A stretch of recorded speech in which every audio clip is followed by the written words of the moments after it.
افغانستان میں خواتین کے این جی اوز میں کام کرنے پر پابندی عائد۔ ملک بھر میں بانی پاکستان کا یوم پیدائش عقیدت و احترام سے منایا جا رہا ہے، اور آپ کو بتائیں گے ایک ایسے ڈونٹ کے بارے میں جو صدیوں سے مسلمانوں اور یہودیوں کا مشترکہ اثاثہ ہے۔ یہ B B C Urdu service ہے۔ آسیہ انصر سے خبریں سنیے۔ افغانستان میں طالبان کی جانب سے غیر سرکاری تنظیموں کے لیے کام کرنے پر پابندی عائد کیے جانے کے بعد ملک بھر میں خواتین کی آزادی کو مزید محدود کر دیا گیا ہے۔ تفصیل بتا رہی ہیں شمائلہ خان۔ افغانستان میں طالبان حکام کا کہنا ہے کہ این جی او کی خواتین ملازمین حجاب نہ پہن کر شریعت کی خلاف ورزی کر رہی ہیں۔ اس سے پہلے طالبات کے یونیورسٹیز میں جانے پر پابندی عائد کی گئی تھی، جبکہ خواتین کو دیگر عوامی مقامات کے علاوہ پارکس اور جمز میں جانے سے بھی روک دیا گیا ہے۔ بی بی سی سے بات کرتے ہوئے ایک امام نے کہا کہ طالبان کسی اسلامی قدر پر عمل نہیں کر رہے، جبکہ ایمنسٹی انٹرنیشنل نے اس پابندی کو افغانستان کے سیاسی، سماجی اور اقتصادی مقامات سے خواتین کو مٹانے کی ایک اور افسوسناک کوشش قرار دیا ہے۔ ملک بھر میں آج بابائے قوم قائد اعظم محمد علی جناح کا 147واں یوم پیدائش عقیدت و احترام کے ساتھ منایا جا رہا ہے۔ اس دن کی مناسبت سے اہم سرکاری عمارتوں پر قومی پرچم لہرائے گئے۔ آج دن کا آغاز ملک کی سلامتی، ترقی اور خوشحالی کے لیے خصوصی دعاؤں سے ہوا۔ مزار قائد پر حاضری کے بعد صدر عارف علوی نے میڈیا سے گفتگو میں کہا ہے کہ محمد علی جناح اصول کے پابند تھے اور انہوں نے نوجوانوں اور بچوں سے ہمیشہ محبت کی۔ قائد اعظم اتنی قدر کرتے تھے نوجوانوں کی کہ ایک مسلم اسٹوڈنٹس فیڈریشن کا کانفرنس ہو رہی تھی لاہور میں، تو چیف منسٹر نے کہا کہ میں ملنا چاہتا ہوں، تو قائد اعظم نے کہا کہ میں ان بچوں کے کہنے پر آیا ہوں، یہ اجازت دیں گے، یہ پروگرام کے اندر ڈالیں گے تو میں آپ سے ملوں گا۔ تو قائد اعظم جتنے اصول کے پابند تھے، تو میں بچوں سے یہی کہوں گا، میرا یہی پیغام ہے کہ سچ بولو، اصولوں کی پابندی کرو، کرپشن سے دور رہو، محبت کرو اور قوم بناؤ۔ چین میں کووڈ انفیکشن کے مریضوں کی تعداد میں تیزی سے اضافہ ہو رہا ہے، جس کے بعد چین کے نیشنل ہیلتھ کمیشن نے اعلان کیا ہے کہ ملک میں کووڈ کے بڑھتے انفیکشن کے باعث اب وہ روزانہ کورونا وائرس کے کیسز کا ڈیٹا پبلش نہیں کریں گے۔ مزید تفصیل رضوان سامان سے۔ چین میں حکام کے مطابق زیجیانگ میں روزانہ کم سے کم 10 لاکھ افراد کووڈ سے متاثر ہو رہے ہیں، جبکہ انفیکشن تیزی سے پھیلنے کے باعث بیجنگ نے اب کووڈ کے باعث ہلاکتوں کی علامت کو بھی تبدیل کر کے محدود کر دیا ہے۔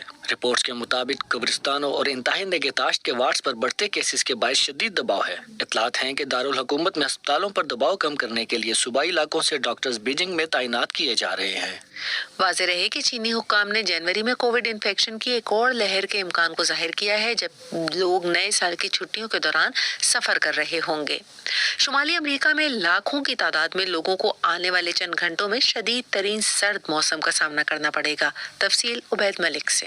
امریکہ کے متعدد علاقوں میں تو پہلے سے ہی شدید سردی پڑ رہی ہے، تاہم امریکہ میں آنے والے حالیہ برفانی طوفان کی وجہ سے کچھ علاقوں میں تو درجہ حرارت -50 ڈگری سیلسیس تک جا پہنچا ہے۔ یاد رہے کہ امریکہ اور کینیڈا میں کرسمس کی تعطیلات کے آغاز سے ہی دونوں ملکوں کو ایک بڑے برفانی طوفان کا سامنا ہے۔ موسم کی شدت کے باعث متعدد علاقوں میں کئی پروازیں منسوخ کر دی گئی ہیں، جبکہ امریکہ اور کینیڈا میں لاکھوں گھر بجلی سے محروم ہو گئے ہیں۔ امریکی صدر جو بائیڈن نے عوام کو شدید طوفان سے خبردار کرتے ہوئے کہا کہ ہر شخص کو اپنے علاقے سے متعلق جاری ہونے والے اعلانات اور ہدایات پر توجہ دینے کی ضرورت ہے۔ پوپ فرانسس نے کرسمس کے دن اپنے پیغام میں یوکرین میں جنگ فوری طور پر ختم کرنے کا مطالبہ کر دیا گیا ہے۔ ویٹیکن کے سینٹ پیٹرز اسکوائر میں عبادت کے لیے جمع ہونے والے ہزاروں افراد کے سامنے خطاب میں پوپ نے کہا کہ دنیا امن کے قحط سے دوچار ہے۔ انہوں نے شام، میانمار، ایران اور ہیٹی کے ساتھ افریقہ کے ساحلی علاقے میں تنازعات اور انسانی بحرانوں کا ذکر بھی کیا۔ ایک تحقیق کے مطابق 13ویں صدی میں اندلس میں اسفنگ کہلانے والے گرما گرم ڈونٹ تہواروں کی خاص ڈش ہے، جو یہودی اور مسلمانوں دونوں میں یکساں مقبول ہوتے تھے۔ اس کے حوالے سے تفصیل بتا رہے ہیں ساز سہیل۔ قرون وسطیٰ اور اس دور کے پکوانوں کی تاریخ پر پی ایچ ڈی کرنے والی ڈاکٹر ہیلن جوریا کے مطابق قدیم دور میں اسفنگ گرم پانی میں سوجی، خمیر اور نمک ڈال کر بنایا جاتا تھا، جسے بنانے کے لیے ضروری نہیں کہ آپ کے پاس کسی خاص قسم کا نوکدار کیف ہو۔ بس آٹے کا گیند جتنا پیڑا بنائیں، اسے کھینچ کر لمبا کریں اور دائرے کی شکل میں دونوں سروں کو جوڑ لیں۔ اس کے بعد اسے تیز گرم تیل میں پھینکیں اور دونوں طرف سے 1-1 منٹ کے لیے فرائی کر لیں۔ گرما گرم اسفنگ تیار ہے۔ یہ چبانے میں میٹھے کڑک دار ٹوسٹ جیسا لگے گا اور اس کے بعد آپ کا منہ ہلکی ہلکی مٹھاس سے بھر جائے گا۔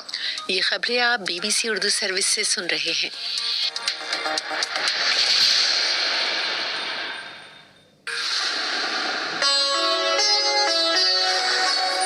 BBC گلوبل نیوز بیٹ آپ ہر شب 8 بجے سے صبح 1 بجے تک ہر گھنٹے کے بعد ہمارے پارٹنر FM ریڈیو چینلز پر سن سکتے ہیں. 2.5 منٹ پر مبنی گلوبل نیوز بیٹ میں انٹرٹینمنٹ، سائنس، ٹیکنالوجی اور سپورٹس کے علاوہ ملکی اور بین الاقوامی خبریں شامل ہیں. گلوبل نیوز بیٹ بالخصوص نوجوانوں کے لیے ترتیب دیا گیا ہے.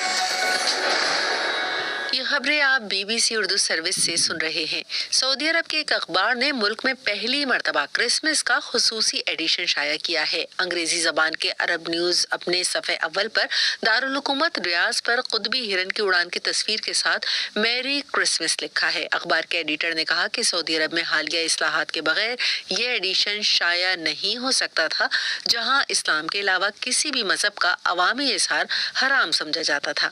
انڈیا کی حکومت نے پاکستان، بنگلہ دیش اور افغانستان سے آنے والے ہندوؤں، سکھوں، بدھ، جین، پارسیوں اور مسیحیوں کو انڈیا کی شہریت دینے کے ضابطے میں نرمی لانے کا فیصلہ کیا ہے. تفصیل سنیے بلال مغل سے. انڈین حکام کے مطابق پاکستان، افغانستان اور بنگلہ دیش سے آنے والے ہندو، سکھ، بودھ، جین، پارسی اور مسیحی افراد جن کے پاسپورٹ یا ویزا کی مدت ختم ہو چکی ہے وہ بھی شہریت حاصل کرنے کے اہل ہوں گے. وزارت داخلہ کے مطابق انڈین حکومت شہریت کے پورٹل میں مطلوبہ ترمیم کر رہی ہے تاکہ شہریت کے لیے ایکسپائرڈ پاسپورٹ کو بھی تسلیم کیا جا سکے.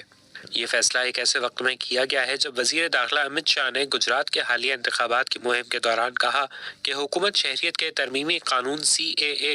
بلوچستان کے مختلف علاقوں میں تشدد کے واقعات میں ایک سیکیورٹی اہلکار سمیت 2 افراد ہلاک ہو گئے ہیں، جبکہ 7 سیکیورٹی اہلکاروں سمیت 10 افراد زخمی بھی ہوئے ہیں. اس کی تفصیل سنیے کوئٹہ سے محمد کاظم کی رپورٹ میں. سیکورٹی اہلکار سمیت 2 افراد کی ہلاکت کا واقعہ افغانستان سے متصل سرحدی ضلع زوب میں پیش آیا. فوج کے تعلقات عامہ کے ادارے ISPR کے مطابق زوب میں سمبازاک علاقے میں خفیہ اطلاعات پر کارروائی کی گئی، جس میں فائرنگ کے تبادلے میں ایک شدت پسند ہلاک ہوا جبکہ ایک سیکورٹی اہلکار بھی مارا گیا. ادھر بلوچستان کے ضلع کولو میں حکام کے مطابق بم دھماکے میں ایک آفیسر سمیت 7 سیکورٹی اہلکار زخمی ہوئے، جبکہ کوئٹہ میں دھماکہ خیز مواد پھٹنے سے ایک بچی سمیت 3 افراد زخمی ہوئے. دنیا بھر کی طرح آج مسیحی برادری کرسمس کا تہوار پاکستان میں بھی منا رہی ہے اور اس حوالے سے پاکستان میں مختلف تقاریب کا انعقاد بھی کیا گیا. ایسی ہی ایک تقریب سے خطاب کرتے ہوئے وزیر ریلوے خواجہ سعد رفیق نے تمام مسیحی برادری کو کرسمس کی مبارکباد دی اور اس کے بعد میڈیا سے گفتگو میں انہوں نے کہا کہ سیاست میں گالم گلوچ کا کلچر آ گیا ہے جس کے ذمہ دار عمران خان اکیلے نہیں بلکہ ان کے لانے والے بھی ہیں. سیاسی اختلاف ضرور کریں لیکن مسلم لیگیوں کو بدقسمتی سے ہماری سیاست میں گالم گلوچ کا کلچر آ گیا ہے. یہ جو نئی جماعت بنائی گئی تھی جس کا نام ابھی خواجہ عمران صاحب بتا رہے تھے، پروجیکٹ عمران، اس نے بڑا گند مچایا ہے. لیکن یہ اکیلے ذمہ دار نہیں ہے، جو ان کو لے کے آیا وہ بھی ذمہ دار ہے. پتہ تھا لانے والوں کو کہ یہ ہمارا گردی لے کے آئیں گے، یہ گالم گلوچ کا کلچر لے کے آئیں گے، پھر بھی یہ تجربہ کیا گیا جو بری طرح ناکام ہوا. تو ایک تو یہ ہے کہ تجربے اب نہیں ہونے چاہیے اور لوگوں کو فیصلہ کرنے دینا چاہیے. اور جنوبی افریقہ سے خبر شامل کرتے ہیں جہاں آج ایک آئل ٹینکر میں آگ لگنے کے بعد دھماکہ ہوا جس کے نتیجے میں ہلاکتوں کی تعداد 15 ہو گئی ہے. ایک بیان کے مطابق یہ آئل ٹینکر ریلوے پل کے نیچے گھس گیا تھا جس کے بعد اس میں دھماکہ ہوا. شدید زخمی افراد بھی اس کی اطلاعات پائی جاتی ہیں. اور اب شامل کرتے ہیں کھیلوں کی خبریں. انڈیا کی کرکٹ ٹیم ان دنوں بنگلہ دیش کے دورے پر ہے جہاں دونوں ٹیمز کے درمیان دوسرا ٹیسٹ میچ میرپور میں کھیلا گیا. آج میچ کے آخری دن انڈیا نے 7 وکٹوں کے نقصان پر 145 رنز بنائے اور یہ میچ 3 وکٹوں سے جیت لیا. اس سے قبل بنگلہ دیش نے اس میچ میں پہلے بیٹنگ کی اور اپنی پہلی اننگز میں 227 رنز بنائے، جس کے جواب میں انڈیا نے اپنی پہلی اننگز میں 314 رنز بنائے جنہیں 231 رنز بنائے تھے. اس میچ میں پلیئر آف دی میچ روی چندر ایشون رہے جنہوں نے 6 وکٹیں حاصل کی اور 42 رنز ناٹ آؤٹ کی اننگز بھی کھیلی، اور player of the series Cheteshwar Pujara رہے جنہوں نے اس سیریز میں 222 رنز بنائے. اور آپ کو بتاتے چلیں کہ محکمہ موسمیات کے مطابق آج ملک کے بیشتر علاقوں میں موسم سرد اور خشک، جبکہ شمالی علاقوں اور شمالی بلوچستان میں شدید سرد اور مطلع جزوی ابر آلود رہے گا. پنجاب، خیبر پختونخوا کے میدانی علاقوں اور بالائی سندھ میں شدید دھند کا سلسلہ بھی جاری رہے گا، جبکہ خطہ پوٹوہار اور کشمیر میں صبح کے وقت کوہرا پڑنے کا بھی امکان ہے. یہ خبریں آپ BBC اردو سروس سے سن رہے تھے. مزید خبروں کے لیے وزٹ کیجیے bbcurdu.com.